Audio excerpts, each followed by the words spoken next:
আসসালামু আলাইকুম। আজকে দেখাবো যে 60 দিনে আগে কিভাবে নাম চেঞ্জ করবেন। ঠিক আছে, একটা রিপোর্ট দিতে হবে, রিপোর্টটা অফিসে দিতে হবে। তার জন্য আপনাদের কি করতে হবে, ফেসবুক লাইটে যেতে হবে।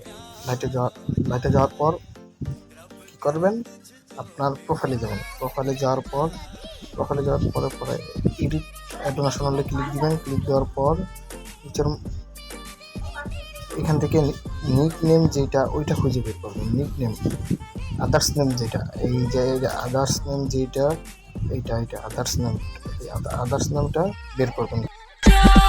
और काले कपड़े काली कार रात के 4:30 पीछे पड़े थानेदार सफेद कॉलर काले काम सीधा बैग में हम ना जाने दाम तू मेरा एक लेगा ले लेंगे खानदान तू करता कर हम करते बाम बाम मैं मेरी नानी always been a fucking don this the killer kong छाती पे ठोक के बॉम्बे के छोकरे हम गाड़ी नहीं ठोकते फर्शे में पुल अप करूं खोल के मेरे बाजू में एक दोस्त है टू सीटर मार रहे थे सीलिंग पे खौफते देता उसको मोटिवेशन आना बोला बॉम्बे तुम गलत गलत बोल रहे तुम गलत सोच रहे मैं बोलता नहीं सोच के मैं बोलता माम दिल से बोलता माम दिल से इसलिए बोलता नहीं सोच के ये बातें होती सच इसलिए बोलता हूँ मैं सोच के पुल अप करा अंधेरी फिर गया ऐसा नहीं कह रहा वो सारी बंदी गलत है बस मेरा जिससे पाला पड़ा उसका सोच अलग है कड़क है।